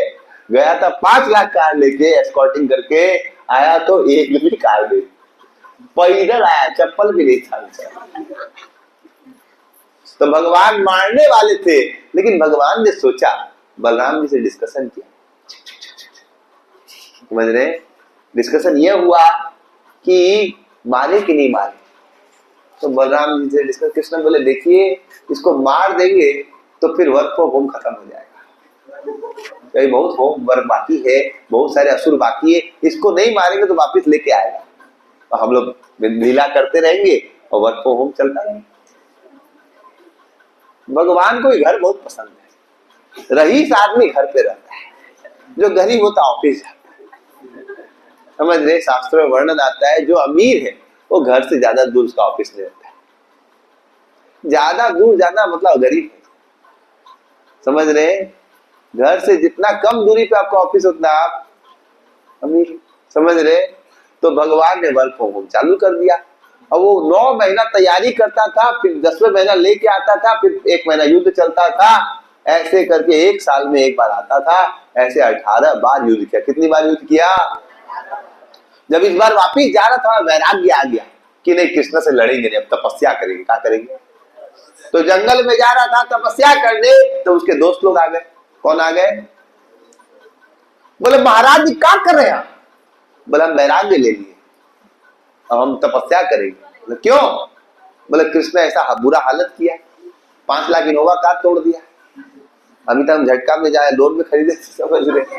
अभी ये बात चुकाता है, हार्ट अटैक आ गया, हम छोड़ चढ़ के हम जा रहे। समझ रहे? बोले महाराज जी समझ रहे आपने गीता नहीं पढ़ी? हाँ, आप इतना जल्दी उत्साह क्यों छोड़ देते? अरे कर्मों प्रधान होते हैं। अरे एक बार हार गए तो हमेशा हार जाएंगे का? प्रयास करते रहे महाराज, घबराइए मत। अरे आपने देवताओं तक को हराया है। अभी सुन के उसका मुंह एकदम पूछ की तरह से यस यस बोला पूरा खुश। फिर से उसने 1 साल मेहनत की, समझ रहे, पूरा तैयारी किया यूपीएससी का, यूनियन पब्लिक सर्विस कमीशन, समझ रहे, सेंट्रल लेवल पर लोग जीत जाएंगे, कृष्णा को हरा दिया, मतलब इंडिया हमारे हाथ में। तो समझ रहे पूरा तैयारी किया 1 साल, समझ रहे। फिर पहुंचा एग्जाम देने सेंटर पे, कृष्णा बोले आजा बेटा। 17 बार उसको हराया। नहीं क्या बोलेंगे, बिहार के लोग का उत्साह देखिए, हार नहीं मानते। हमारे जीवन में वैसा है क्योंकि हम भी बिहार में रहे, इसलिए हमने भी कसम खाया है कृष्णा मिलेंगे नहीं तब तक लगे रहेंगे, समझ रहे, मर जाएंगे लेकिन कृष्ण को छोड़ेंगे। तो जरासंध से भी कुछ सीख सकते, समझ रहे, तो बिहार के लोगों में दम है, समझ रहे, समझ कुछ गड़बड़ भी है, समझ रहे, ज्यादा अहंकार भी नहीं करना चाहिए, समझ रहे। ये सब अहंकार करने से प्रॉब्लम हो जाता है। देखिए अभी क्या होगा आगे, देखिए, समझ रहे। 100 पे भारी यही सोच के गया था जरासंध, तो जरासंध यही सब डायलॉग सीख लिया था। उनके दोस्त ये भी थे उस समय, फिर जन्म लिए, समझ रहे, तो ये उनको सिखाया, अरे आप टेंशन करो महाराज जी, हम लोग पीछे पीछे है, एक बिहारी 100 पे भारी, अब चलिए आगे बढ़िए। तो जरासंध फिर से तपस्या, भाई yes yes I can do it, समझ रहे। तो 17 बार हारा, 18 बार मीटिंग किया कि यार बार बार हार जा रहे, यस अगर जीतना है तो वैष्णव सेवा करना है, वैष्णव सेवा से सब चीज खत्म हो जाता है। तो बोला यस। तो उसने सब ब्राह्मणों को बुलाया और फिश खिलाया, खूब खिलाया, खाइए, कितना खाइए, 500 रसगुल्ला 600 रसगुल्ला खाइए, खिला पिला के सबको पेट तंदुरुस्त कर दिया। सब लोग खुश, बोले यस यस। अब आशीर्वाद दीजिए, इस बार जब युद्ध करेंगे ना तो विजयी भव। आशीर्वाद क्लियर है, क्या देना देंगे कि नहीं? बोले आगे बाहर युद्ध होने वाला कृष्ण से, 17 बार हार क्या है और 18वीं बार का आशीर्वाद दे? बोले आप लोग खा लिए, आशीर्वाद तो देना पड़ेगा। विचार लोग का बोले अगर इस बार हारे मतलब तुम लोग सब बेटा सब चौपड़ ब्राह्मण है, तो बेटा खाता है कोई क्वालिफिकेशन, सबका गला काटे और जितना पनीर खिलाया पेट फाड़ के निकाल। बेटा तुम लोग फोकट में खाता है, कुछ गुण नहीं है ब्राह्मण का, अगर तुमने आशीर्वाद काम नहीं किया मारे गला काट देगा। अभी लोग कुछ दिन से जब चालू किया, बहुत दिन से सो रखा था, समझ रहे। बहुत लोग तभी जब करते हैं जब समझ रहे डेडलाइन आ जाता है, समझ रहे, जब सर पे मौत आई, लोग बढ़िया से जब माला निकाला अपना छुपा हुआ, टेंशन हरे कृष्णा अभी तो है, अभी ऐसे चलता था, हरे कृष्णा कभी ठीक चल रहा है ना, माला हो गया कृष्णा कृष्णा, समझ रहे। टीवी देखते देखते हरे कृष्णा क्या न्यूज चल रहा, राम राम हो गया माला। लेकिन जब मोहब्बत आया सामने, हरे कृष्णा, समझ रहे। अब भगवान देखे बेटा कभी ऐसा जप नहीं किया था, सच में जप कर दिया तो भगवान भी परेशान हो गए, यार कुछ तो करना पड़े। तो भगवान बोले इस बार जीत तो नहीं सकते, नहीं तो ब्राह्मण को मार देगा तो भाई अच्छा नहीं रहेगा, भक्त लोग हैं। तब भगवान की लीला शक्ति से वहां पर एक दानव आ गया जिसका नाम था काल यवन। ये काल यवन क्यों आया? क्योंकि एक बार एक महात्मा जी को यदु लोग उस पर हंस दिए, तो उसका चेहरा उतना सुंदर नहीं था, तो महात्मा जी पे कौन हंस दिए? भगवान के वंशज से हंस दिए, अपराध किए, तो तुम लोग मेरे पर हंसा, मेरा ही वंशज तुमको डराएगा। तो ये संत जो तपस्या कर रहे थे, समझ रहे, और वहां पर एक यवन राजा है, उसको बच्चा नहीं हो रहा था, उसको बच्चा, तो उसने महात्मा जी को बोला आशीर्वाद दी, तो महात्मा जी के आशीर्वाद से उसको बच्चा हो गया, तो उसका नाम काल यवन पड़ा। और उसको आशीर्वाद था कि यदु को डराएगा, तो वो 3 करोड़ सेना लेके आया। कितनी सेना लेके आया? 3 करोड़ वो लेके आ, 1 करोड़ कौन लेके आ रहा है? रास्ते में बिहार से निकला है, ट्रेन निकला है, पहुंचेगा। और इधर जरासंध पहुंचने वाला, इधर कौन पहुंच गया? अब डबल आर्मी अटैक हो गया। अब कृष्ण सोचे भैया एक से तो झेलते, अब दूसरे कैसे झेले? तो कृष्ण प्लानिंग किए और कृष्ण ने रातों रात क्या किया? द्वारका बना दी। क्या बना दी? इतनी सुंदर नगरी बना दी समुद्र के भीतर, ताकि उसको कंस इत्यादि जो जरासंध कष्ट न दे पाए। और जितने भी ब्रजवासी थे, वो मथुरावासी, सबको कहाँ भेज दिया? द्वारका। भगवान की शक्ति तो देखिए, कहाँ भेज दिया उनको? सब द्वारका पहुंच गए। अब भगवान काल यवन को देखे, 3 करोड़ सेना लेके आया, भगवान चुपचाप आगे निकल गए। क्या निकल गए? बिना कोई अस्त्र शस्त्र। तो इसका भी अहंकार को चोट लगा, बेटा हम इतना सेना लेके आए, बेटा लड़े नहीं रहा, भाग गया। तो ये भी बिना अस्त्र शस्त्र निकल गया कृष्ण के पीछे पीछे, कोई नहीं आएगा अकेले। तो बेटा ये जब बिना शस्त्र निकल तो हम भी कब है। और ये काल यवन बहुत बड़े बड़े लोग के पास गया था, वरुण जी के पास गया था युद्ध करने, हिमालय के पास गया, सब बोले हमसे ना होगा, तुम इतना शक्तिशाली है, तुमसे हम लोग युद्ध नहीं करेंगे। तो इसको भेजा यदु के पास जा, तो आ गया कृष्ण के पास। और कृष्ण इसको एकदम क्या कहते, बॉयकॉट करके चले। इसको बड़ा ईगो को हर्ट हुआ, बेटा लड़ाई नहीं किया, समझ रहे, कोई युद्ध नहीं करे, ऐसे निकल जाए। तो ये भी पीछे पीछे चल रहे, ये दौड़ रहा है पूरा एकदम स्टंट। अब कृष्ण चल रहे, कृष्ण कैट वॉक कर रहे, और ये दौड़ रहा है, रुक रुक रुक रुक रुक रुक।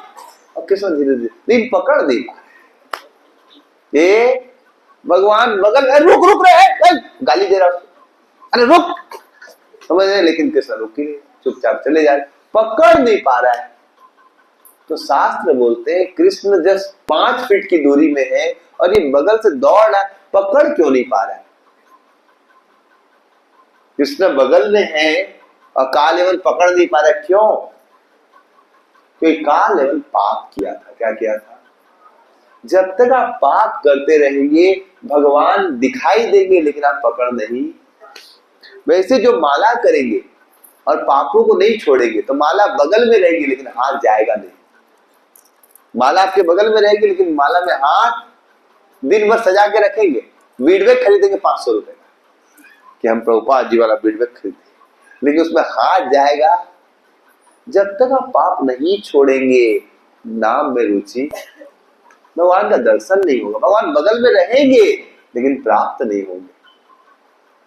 इसलिए भगवान को प्राप्त करना है तो पापों को छोड़ने का भी प्रयास करना। क्योंकि देखिए काल यवन बगल में, भगवान बगल में, पकड़ नहीं पर आचार्य बता रहे, क्योंकि काल यवन बहुत पापी था।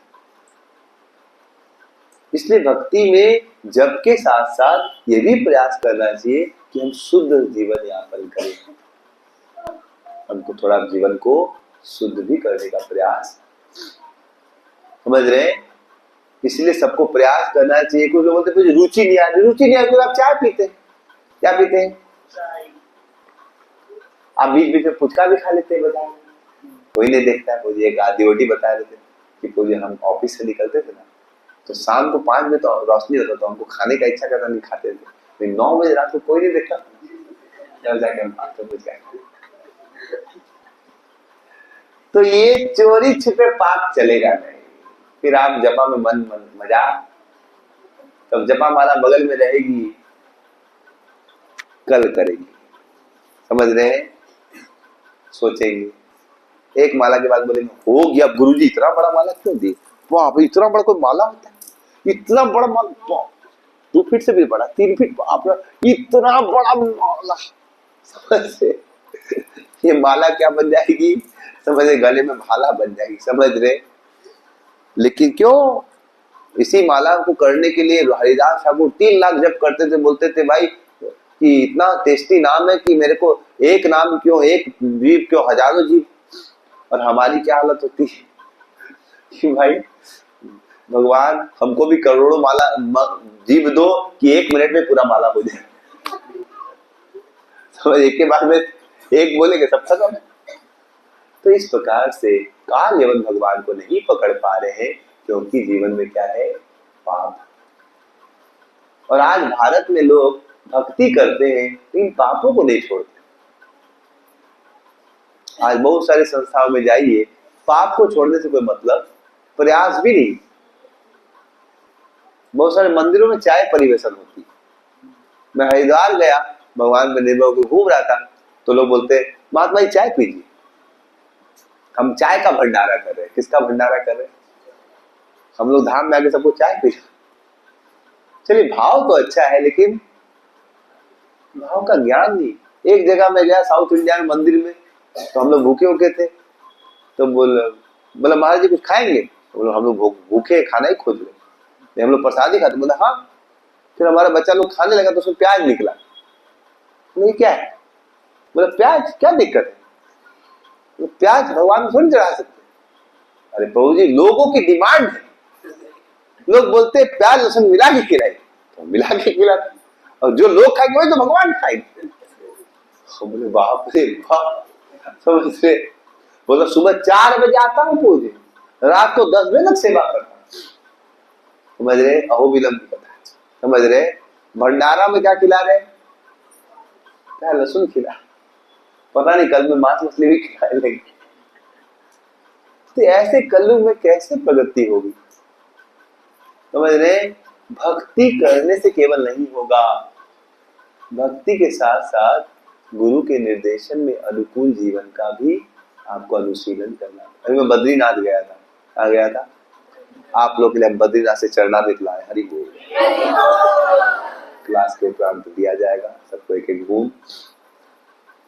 लेकिन आप सोचिए बद्रीनाथ इतना ऊपर है, लाखों रुपया खर्चा करके लोग जा रहे हैं।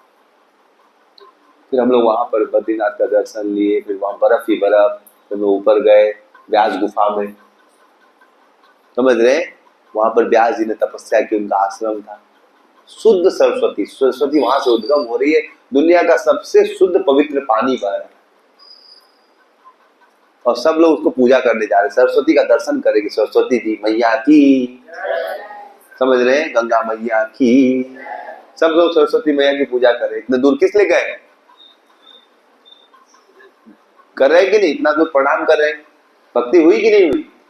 प्रणाम करना भक्ति है कि नहीं? नहीं है, क्योंकि उतनी सारी दुकान जो थी सब जगह बिस्लरी पी के पी रहे, खरीद के क्या पी रहे? कोई सरस्वती का जल नहीं पी रहा है, सब देख के प्रणाम कर रहे, लेकिन पी क्या रहा है? पूरे पहाड़ में देखा बड़े बड़े ट्रक में बिस्लरी ऊपर जा रहा है। तो आप बताइए सरस्वती जी को प्रणाम कर रहे हैं लेकिन जल किसका पी रहे हैं? तो सरस्वती की पूजा हुई कि सरस्वती का सम्मान हुआ? असम्मान हुआ। लेकिन मानते क्या है? इसलिए भारत में नकली भक्ति होने के कारण प्रगति नहीं होती। तो काल यवन भगवान के निकट है लेकिन पकड़ नहीं पा रहा। चलते चलते 140 किलोमीटर भगवान चला दिया उसको। कितना? अभी भी धौलपुर में गुफा है जहां मुचकुंद महाराज जी, समझ रहे? अब उस गुफा में एक भक्त थे जिन्होंने बहुत सेवा की, फिर वो भूल गए। सेवा की फिर, लेकिन देखिए जीवन में आप सेवा करके भूल सकते, भगवान नहीं भूलेंगे। आप भले ही भूल जाइए, भगवान नहीं भूलेंगे। तो ये मुचकुंद महाराज ने जब असुर और देवताओं में संग्राम हुआ था तो देवताओं को जरूरत थी सेनापति की, तो मुचकुंद में बड़ी शक्ति थी, तो मुचकुंद को उन्होंने विनती किया कि आप सेनापति बन जाइए। तो हजारों लाखों वर्षों तक, युगों युगों तक युद्ध चला और मुचकुंद क्या थे? सेनापति थे, और युद्ध को जिताया। फिर बाद में शिव पार्वती की कृपा से कार्तिक का जन्म हुआ, तो कार्तिक को क्या बनाया गया? सेनापति बनाया गया। तब सभी देवताओं ने बोला आप हजारों सालों से हमारी रक्षा किए, हम आपको धन्यवाद देना चाहते, कुछ वरदान मांगिए। मुक्ति छोड़कर, जो मुक्ति केवल विष्णु दे सकते, बाकी मांग लीजिए। बोला अभी मुझे कुछ नहीं चाहिए, अभी समय कितना हुआ है? बोले अभी समय, आपका परिवार सब जा चुका है, युग बीत गया। तो अब क्या करना है आपको? क्या आशीर्वाद चाहिए? आशीर्वाद दिए, सुतना हमको क्या करना है? हम थक गए हैं, अभी हम क्या करना चाहते हैं? रेस्ट लेना चाहते हैं, और एक वरदान दीजिए जो हमको उठाएगा जल के पास। पता है क्यों वरदान मांगा? तो आचार्य बताते हैं उन्होंने इसलिए वरदान मांगा कि उनको डर था फिर से कहीं युद्ध हो गया तो इंद्र बुला लेगा फोन करके। बेटा ये बेटा एक नंबर का सेल्फिश आदमी, जैसे देखेगा कुछ प्रॉब्लम हो गया फोन मारेगा, इमरजेंसी आ गई, बेटा ये पगलवा फिर परेशान करेगा, इसलिए वो खा के फोन को स्विच ऑफ करवानी। समझ रहे? कि भैया कोई उठा, उसको मेन डर था इंदिरा नहीं उठी तो उसी को जला के रखा, समझ, तू जाके सुध गए। इसलिए देवता से आशीर्वाद दी कि बेटा तुम लोग आशीर्वाद दो, कोई नहीं उठा, तो जाके सुध गए। अब भगवान भूले नहीं, उनको सेवा का कुछ मेवा नहीं मिला, इतनी साल सेवा की लेकिन कुछ फल नहीं लिया, जाके चुपचाप सो गए। नहीं, भगवान ने देखा इसने भक्तों की सेवा की है, भगवान ने भूले। अब भगवान काल यवन को लेके कहां चले गए, और भगवान छुप गए मुचकुंद के पीछे। बेटा 140 किलो, रुक रुक रुक रुक रुक, और भगवान ही करते बीच में स्माइल देते निकल जाते, ही स्माइल देके निकल जाते। 140 किलोमीटर दौड़ाने के बाद अब कुछ सोच रहे, कोई आदमी 140 किलोमीटर किसी के पीछे पकड़ भागे तो पकड़ेगा तो मारेगा तो दूर दूर, और ये पकड़ा तो देखा बेटा ये हाइट है कि सूझ गया, हाइट देखिए कि जाके मुझे बेटा सो गया तू, उसको दो चार तो गाली दिया, क्या गाली दिया पता नहीं, लेकिन बोलते गाली उली दिया, समझ रहे, काला पाला क्या बोला पता नहीं, समझ, खूब गाली गलौज किया, समझ रहे, और फिर बोला सूद गया रे तू, बेटा हमको इतना थोड़ा सूतेगा, मारा एक ऐसा जोर से लात मारा कि मुझको बाहर, फिर उसको देखे, आशीर्वाद था जिसको देखेंगे वो जल के राख हो गया। और जैसे जल के राख हुआ भगवान ने उसको मरवा दिया, फिर भगवान सामने आ गया, हरि बोल, समझ रहे। भगवान ने बोला तुमने मेरी सेवा की, तुमने मेरी क्या की, मुचकुंद सेवा की है, इसलिए मैं तुम्हें दर्शन देने आया। तो भगवान की सेवा करेंगे तो भगवान कभी भूलेंगे। और भगवान ने उसको आशीर्वाद दिया, वर मांगो मुझको, तुमने बहुत सेवा की, कुछ मांगो। तो मैं क्या मांगूंगा, मैं इतना बड़ा राजा रहा, मैं संतुष्ट कभी नहीं, मेरी हजारों पत्नियां थी, मैंने इतना संग किया, कभी संतुष्ट नहीं हुआ, मेरे इंद्रियों का मैं गुलाम ही रहा, मैं इतना बड़ा राजा था, सब लोग भी सम्मान थे, लेकिन मैं जब रूम में घर के में जाता था तो मैं अपने स्त्री के सामने एक खिलौना बन जाता था, भोग वासना को पूर्ण करना। तो भगवान मुझे एक ही वरदान दीजिए कि भोग वासना से बाहर आऊं। फिर भगवान को जाते समय बोलते भगवान आपके साथ चलता, बहुत हो गया। भगवान सोचे अगर जरासंध को ले गया, इसका हाइट बहुत ज्यादा, क्योंकि तो दूसरे युग से था ना, तो भगवान से इसको ले जाएंगे तो कोई युद्ध नहीं करेगा हमें से, सब देखेंगे भाग जाएगा जरासंध, किसको ले आए, समझ, सब कीड़ा मकोड़ा ऐसे लगेगा, सब भाग जाएगा, तो हमें मजा नहीं आएगा युद्ध में। तो भगवान बोले इसको भगाए कैसे, बोले मुझको तुम इतने सुंदर सेवक हो ना, लेकिन तुम राजा थे ना, तो तुम जानवर उनवर का हत्या क्यों, तो तुमसे थोड़ा अपराध हो गया है, उसको मुक्त होने के लिए तुम तपस्या करो, और कहाँ चले जाओ, बद्री का आश्रम चले जाओ। तो कहाँ भेज दिया उनको, बद्री का आश्रम भेज दिया तपस्या करने के लिए। बोले तुम तपस्या करोगे, तुमने मेरी सेवा की, अगले जन्म में तुम ब्राह्मण बनोगे, क्या बनोगे, बहुत शुद्ध ब्राह्मण बनोगे, और तुम बहुत ही बड़े वैष्णव बनोगे, और तुमको मेरा सानिध्य हमेशा प्राप्त होगा। और आचार्य बताते हैं कि वो ब्राह्मण कलयुग में आए गुजरात में, कहां पर आए, और उनका नाम पड़ा नरसिंह मेहता, हरि बोल। और जाने अनजाने में उनकी ऐसी भक्ति है, जो भी सुनेगा भगवान के प्रेम से। बचपन में मैं भी भजन सुनता था, मुझे समझ में नहीं आता था, मैं नास्तिक था, लेकिन उन भजनों को सुन के मुझे बहुत अच्छा लगता था, समझ रहे। तो उनकी भक्ति बड़ी अद्भुत थी, समझ रहे, भगवान के प्रति ऐसा स्नेह था। तो याद रखिएगा, आप कुछ अच्छा करेंगे तो उसका फल जरूर मिलेगा, आज नहीं मिलेगा तो कल मिलेगा, कल नहीं मिलेगा तो अगले जन्म में मिलेगा। मुझकुंद ने इतनी सेवा की तो इस जन्म में शुद्ध भक्त बने, क्या बने, क्या बने। इसलिए जीवन में कभी नहीं घबराना चाहिए, अच्छा करेंगे तो अच्छा फल मिलेगा, मिलेगा। और एक सच्ची घटना है, मैं कलकत्ता मंदिर में 2009 की बात है, एक बार एक भक्त बताए थे कि एक फोन आया रात को 9:30 बजे कि एक माता जी मर रही है, आप लोग आके थोड़ा कीर्तन कर सकते हैं।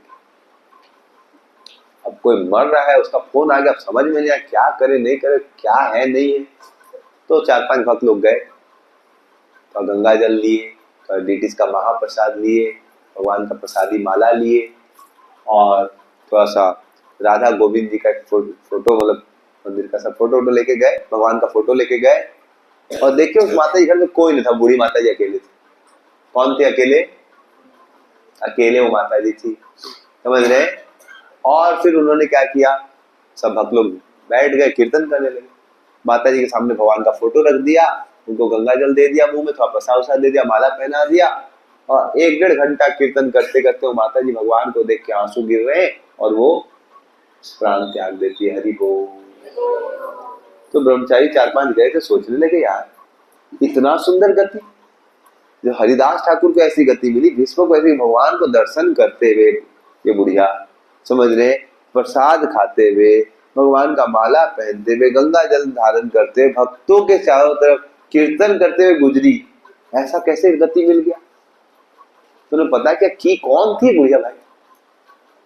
तो पता किया कि 1974 में इस्कॉन से जुड़ी थी। किससे जुड़ी थी? 35 साल पहले माता जी ग्वालियर में क्वीन थी, ग्वालियर में रानी जैसी थी। और इसने क्या किया था, उस समय भगवान इस संस्था से जुड़ी थी और उस समय वृंदावन में मंदिर का निर्माण चल रहा था। तो मंदिर का इनॉग्रेशन जब हो रहा था तो इस माता जी ने भी कुछ सहयोग किया था। तो मंदिर के जो विग्रह है शायद इन्होंने दान दिए थे। इन्होंने क्या दिया?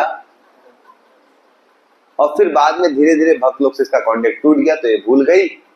लेकिन जब मर रही थी तो भगवान ने भूल कि मेरे लिए इसने सेवा की थी, फिर भूल गए, सब दुनिया भूल गई, वो भी भूल गई, लेकिन भगवान, और भगवान ने भक्तों को भेज दिया। कीर्तन के बीच में भगवान का दर्शन करते हुए प्रेम विभोर होकर वह भगवत धाम चली गई।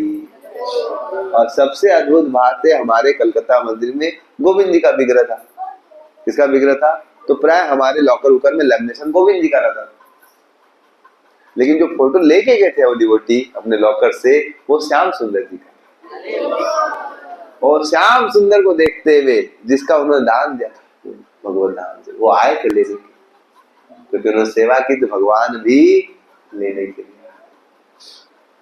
इसलिए भक्ति भगवान की कर ले,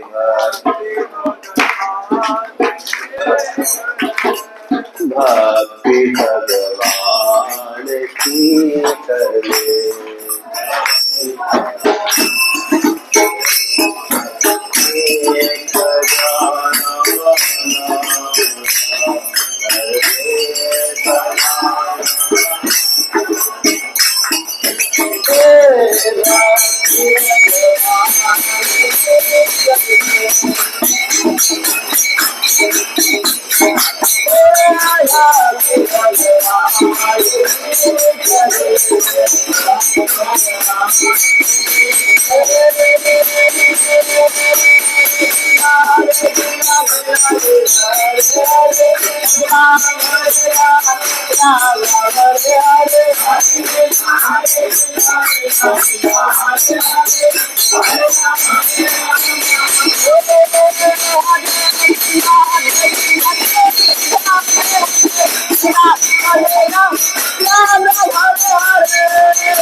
तो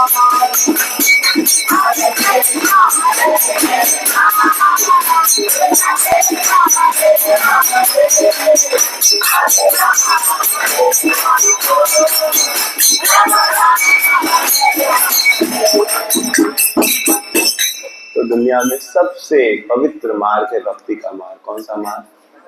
सबसे शुभ मार्ग। इस मार्ग में कभी भी नुकसान नहीं की भी भक्ति को भगवान कभी कभी नहीं भूलेंगे। सोचिए, मुचकुंद ने पिछले जन्म में भक्ति की तो इस जन्म में उसको क्या बना दिया? शुद्ध भक्त। बचपन से उनको भगवान के प्रति क्या था? स्नेह। समझ रहे हैं? लेकिन भगवान की भक्ति करेंगे तो क्या होगा? थोड़ा सा परीक्षा भी भगवान क्या लेंगे? आप भगवान से प्रेम करेंगे तो लोग आपको गाली भी, समझ रहे हैं? माला के पहले गाला भी पड़ता है, समझ रहे हैं? आपको लग रहा प्रभु जी कितनी सुंदर माला मिलती, अरे 25 साल से गाली पड़ रहा है, समझ रहे? लेकिन गाली सह सके हम लोग परेशान नहीं, कोई बात नहीं, समझ रहे हैं? तो भगवान की भक्ति करेंगे तो नरसिंह शुद्ध भक्त होने के बाद भी लोग उनकी क्या करते थे? परिवार वाले भी निंदा करते थे। उनकी खुद की भाभी को लगता था ये फोकट में क्या खाता है, हरे कृष्णा करता है, मेरा पति ज्यादा काम करता है और ये ज्यादा खाता है। स्त्रियों में बड़ा भाव होता है, समझ रहे? 5 भाई है, प्राय हम तो बहुत सारे लोगों को गाइड करते, तो स्त्रियों में प्रॉपर्टी से बड़ा अटैचमेंट। परसों में नवादा में प्रोग्राम करा था, तो प्रभु जी बोले, प्रभु जी हम पागल हो गए, समझ रहे हैं? हम कुछ बोले, क्यों, क्या हो गया? क्या करे प्रभु जी, समझ रहे हैं? मेरा पत्नी हमको गाली देता है। अच्छा, क्यों? कोई क्या करे, छोटा छोटा बात को पकड़ के रखा है, समझ रहे हैं?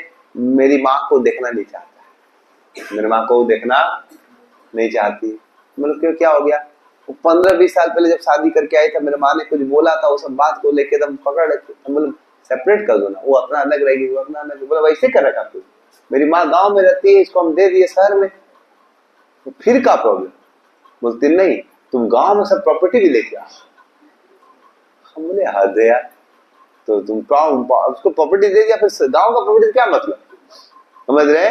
बोले गांव का ही प्रॉपर्टी चाहिए, और तो गजब है यार, समझ रहे? इधर भी 2-4 करोड़ का प्रॉपर्टी दे दिया है, लेकिन उसको तो वो बोलता है देखो मरने के बाद तो बाप हमको देगा ही, तुम टेंशन क्यों ले रही? उसने अभी लेके आ, समझ रहे? तो जो भी है, फिर बोलते हैं कि हमको पूजी बोलती है कि तुम मेरा जीवन बर्बाद कर दिया, ये कर दिया, वो कर दिया। बोले क्यों, आप क्या जीवन बर्बाद कर दिया? बोले बच्चा का पालन पोषण हम किए, तुम क्या किया? बोले तुम मिलिट्री में काम कर रहा था, पैसा तुम भेज रहा था, नहीं किया? बोलते तुम कुछ नहीं किया। तो बोले ठीक है, तुम बोलो कि पैसा तुम ले आना, हम ख्याल रख लेते। गजब दुनिया यार, बेचारा पति पैसा लाए तो वो भी ख्याल कैसे रखे, समझ रहे? पैसा भी लाओ और ख्याल भी रखो, समझ रहे? ऐसा पागलपन होता है, समझ रहे? वो माता 16 माला भी करती, समझ, क्लास सुनती बढ़िया से, तो समझती क्या, समझ रहे? समझ रहे? पूरा क्लास सुनेगी, गीता का डायरी भी दिया उसको मैं, वो लेकिन पता नहीं क्या समझ में आता है, ठीक है, पता नहीं। तो जो भी है, पॉइंट ये बताना चाह रहा था मैं आपको कि कभी कभी लोग बहुत क्या करते हैं, आसक्त हो जाते हैं कि मेरा पति ज्यादा काम करे तो मेरा पति को ज्यादा फैसिलिटी मिलना चाहिए। भाई अब परिवार है तो भाई मिलजुल के रहना पड़ेगा, ऐसा होता है, समझ रहे? तो जो भी है, तो ये थोड़ा सा जब ज्यादा करते थे, क्या करते थे, तो इनको पसंद, भाभी को पसंद, तो भाभी कुछ बोल देती थी तो उनको घर से निकाल दी। तो एक शिव मंदिर में जाके शिव जी का भजन करने लगे, शिव जी का भजन करने लगे तो शिव जी खुश हो गए, समझ रहे? एकदम शिव जी का सुंदर भजन करने लगे, समझ रहे? ओम नमः शिवाय, ओम नमः शिवाय, हर हर बोले नमः शिवाय, ओम नमः शिवाय, ओम नमः शिवाय, हर हर बोले नमः शिवाय, नमः शिवाय।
इतने प्रेम से शिव जी को पुकार रहे थे, ऐसे सुंदर भाव से कि शिव जी प्रकट हो गए। कौन प्रकट हो गए? अरे भगवान प्रकट होते हैं प्रेम से पुकारने से। जब सच्चे दिल से पुकारते तो भगवान आज भी प्रकट होते हैं। आप भी कभी सचमुच से पुकारेंगे भगवान। भगवान ने बोला कि नरसिंह मैं तुम्हारी भक्ति से बहुत कुछ मांगो। बोला मुझे कुछ नहीं चाहिए। बोला मैं आ गया, मांग ले यार, मेरा बेइज्जती आ गया, इतना बड़ा आदमी तुम मांग नहीं रहे। इधर भूखड़ लोग हमको बुलाते रहते, परेशान कर देते। एक पगला तो बोला, हमको बोला कि हमको वरदान दी जिसका सर पे हाथ रखे जल जाए। वो बेटा मैं पार्वती को लेने का प्रयास। समझ रहे? खतरनाक खतरनाक लोग मिलते हैं और तू मांगे नहीं रहा। समझ रहे? कुछ मांगो। जी क्या मांगू, मैं ऐसे संतुष्ट हूँ। बोला कुछ तो मांगो। तो बोला ठीक है, आपको जो अच्छा लगे। तो शिव जी ने बोला मुझे सबसे अच्छा राधा कृष्ण की भक्ति लगती है, तो उसको राधा कृष्ण के प्रति प्रेम दे दिया। हरि बोल। तो जीवन में राधा कृष्ण के प्रति प्रेम चाहिए तो मिलेगा भक्तों के आशीर्वाद से। इसलिए भक्तों की सेवा करने से, समझ रहे हैं, अपने आप से भगवान का प्रेम मिलता। तो शिव जी के आशीर्वाद से उसको आसानी से क्या मिल गया? भगवान के प्रति प्रेम मिल गया। अब ऐसे बहुत सारी उनकी लीलाएं हैं, लेकिन हम आपको एक लीला या दो लीला बताएंगे। आप सुनना चाहते बोले हरि बोल। तो जो भक्त भगवान पे निर्भर रहते हैं उनका दायित्व कौन ले लेते हैं? भगवान गीता में बोलते हैं, सब लोग हाथ जोड़िए, सीधे बैठिए, बोलिए अनन्यश्चिन्तयन्तो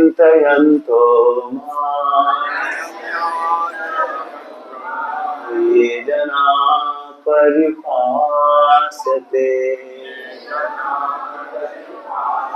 तेषां नित्यभुक्तानां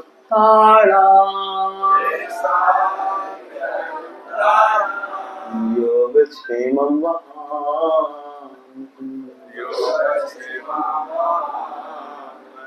तो ज्यादा दिन पहले वो घटना नहीं है, लेकिन भगवान बता रहे हैं कैसे जो मेरे में मन लगाएगा, मेरे लिए जीवन जिएगा, उसके सब चीज की व्यवस्था मैं स्वयं करूंगा। योगक्षेमं वहाम, मैं लेके जाऊंगा। समझ रहे हैं? तो नरसिंह रात दिन भजन क्या करते थे? क्या करते थे? एक दिन पिताजी का श्राद्ध आया। क्या आया? अब भाई भाई में थोड़ा झगड़ा हो गया था, तो वो अपना अलग ब्राह्मणों को बुला के श्राद्ध करा। ये पत्नी ने बोला पिताजी का श्राद्ध तो करना चाहिए भाई। पत्नी भक्त थी, तब क्या करें? तो इनके पास पैसा, और इनका भाई दिखाना चाहता कि मैं उससे बड़ा हूं, तो उन्होंने ऑलरेडी सब ब्राह्मणों को बुक कर लिया था। और ब्राह्मण भी किसके पास जाएंगे? जिसके भोजन प्रिय, जहाँ बढ़िया खाने मिलेगा, जहाँ दक्षिणा ज्यादा मिलेगा।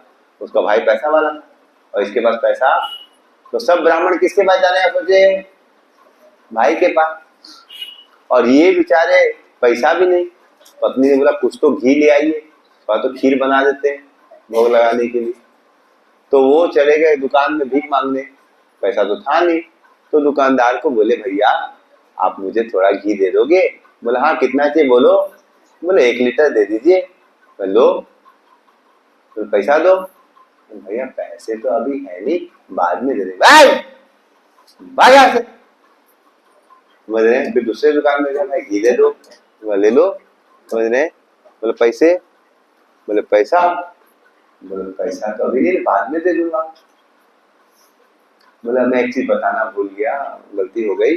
वो जो है ना, इसमें घी में ना आप पापा का श्राद्ध के लिए जा रहे? बोला हाँ एक्चुअली में इसमें छिपकली गिर गया। क्या गिर गया? इसको आप नहीं ले जा सकते। कुछ गिरा नहीं था, झूठ बोल के वापिस ले गया। ऐसे बहुत सारे दुकानों में गया, कोई दे नहीं रहा। ब्राह्मण के पास गया, जो उसका पूरा पुजारी था घर वाला, वो बोला हम बिजी, हम नहीं आएंगे। आना नहीं चाहता कोई, ये भिखारी से क्या है, कुछ देगा नहीं दक्षिणा उक्षिणा, समझ रहे, झूठ मूठ का टाइम पास होगा इसके घर जाके। किसी प्रकार से ब्राह्मण को बुलाइए, आइए, इसमें कोई आ ही नहीं रहा था। अब घी भी नहीं मिल रहा है, तो एक दुकानदार के पास गया, वो क्या था, वैष्णव था। तो उसको पता था कि ये बहुत बड़े वैष्णव है, इनको भगवान के प्रति प्रेम, तो सोचा इनको फ्री में भी दे दूंगा तो कोई नुकसान, एक वैष्णव की सेवा हो जाएगी।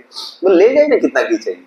बोले 1 लीटर दे दीजिए। बोले पैसा नहीं। बोले पैसा की कोई जरूरत नहीं, आप ले जाइए, जब होगा दे दीजिएगा। तो उन्होंने उनको दे दिया घी। बोले देखिए आप एक काम कीजिए, आप तो अच्छा भजन गाते, एक भजन सुना दीजिए, समझ रहे। और वैष्णव भजन गाना चालू कर दी, समझ रहे। और वो भजन गाना चालू किए तो भाव विभोर हो गए। भक्त लोग जब भगवान का भजन गाते तो लीन हो जाते, तो भगवान की महिमा गाने लगे, समझ रहे। वो ऐसा गाने लगे, तो जैसे प्रभुपाद जी जब गाते थे तो लीन हो जाते, वो गाने लगे, जय राधा माधव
जय कुंज बिहारी।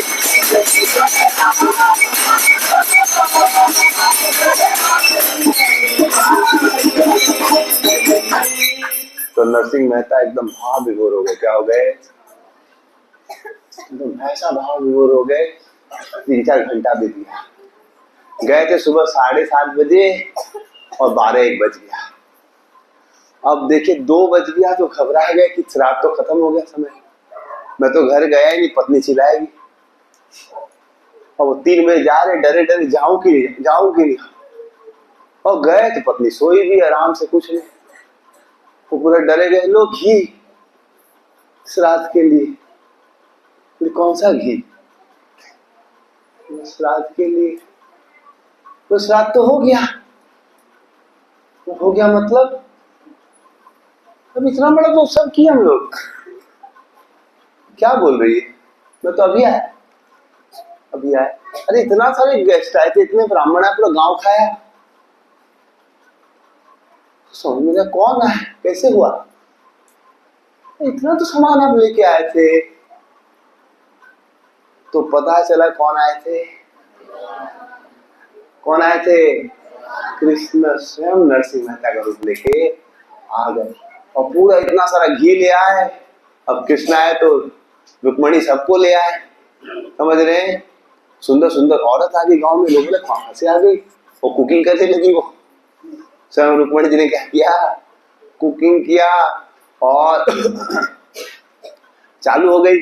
तो कुछ 1-2 ब्राह्मण आए, समझ रहे हैं, उनको बैठने के लिए आसन दिया।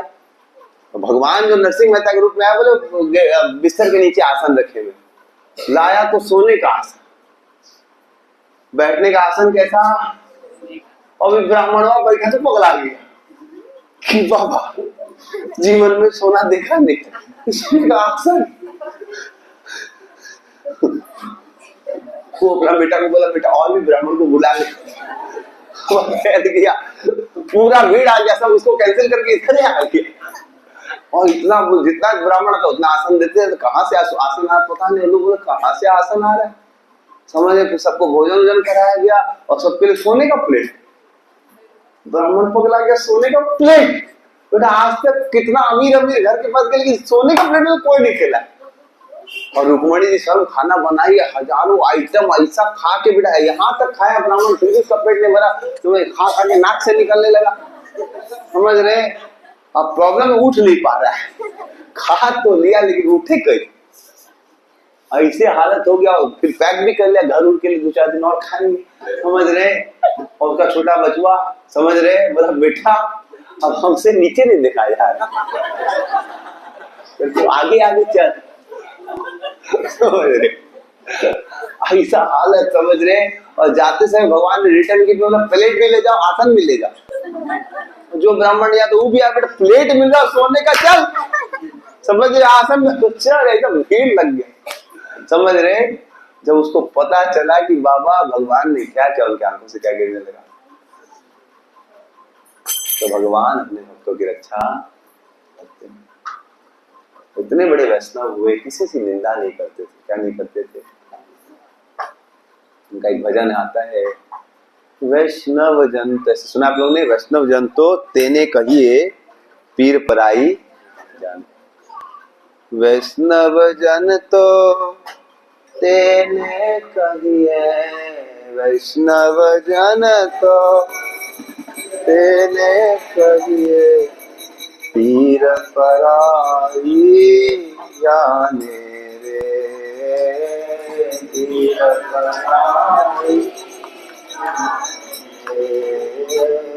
वैष्णव जन तो तेने कहिए पीर पराई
श्री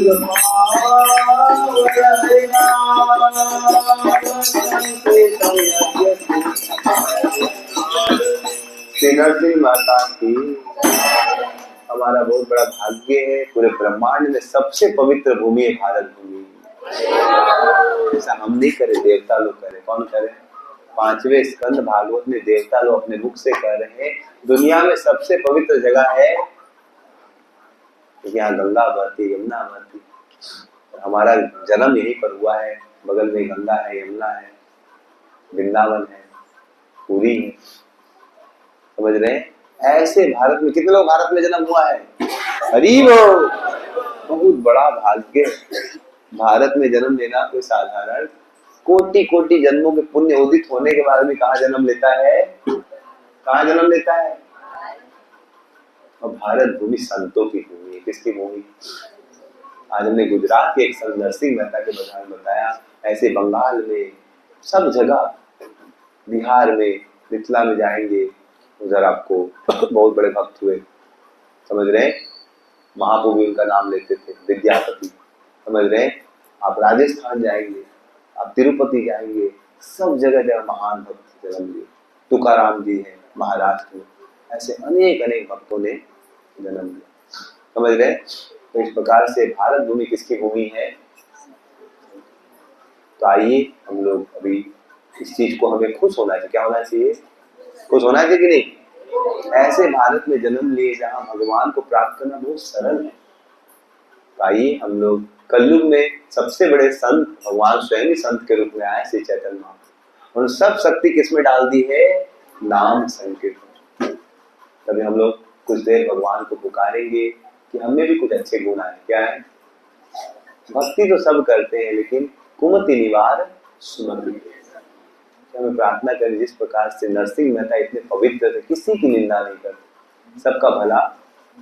तो आइए हम भी थोड़ा कीर्तन करेंगे 5 मिनट बैठ के और फिर नाचेंगे। ठीक है? 2 मिनट बैठ के कीर्तन करते हैं, उसके बाद फिर हम लोग नाचेंगे भगवान की।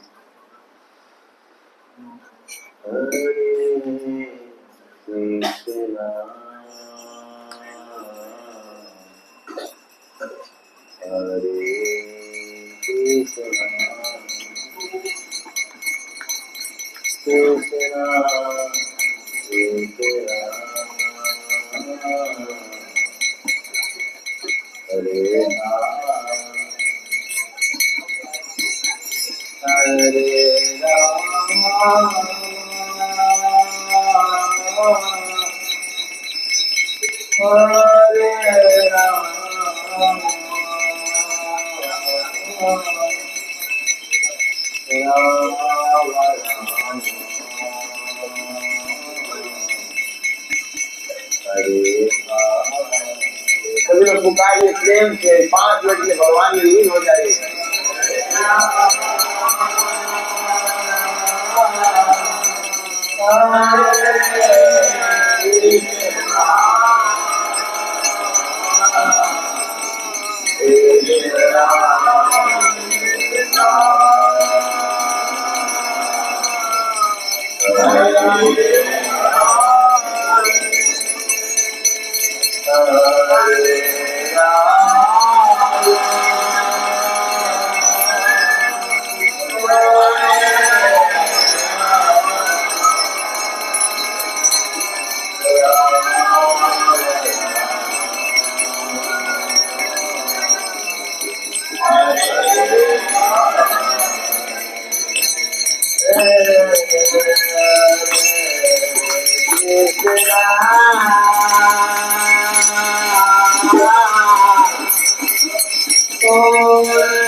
बोलिए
फूल अलग हो जाता है।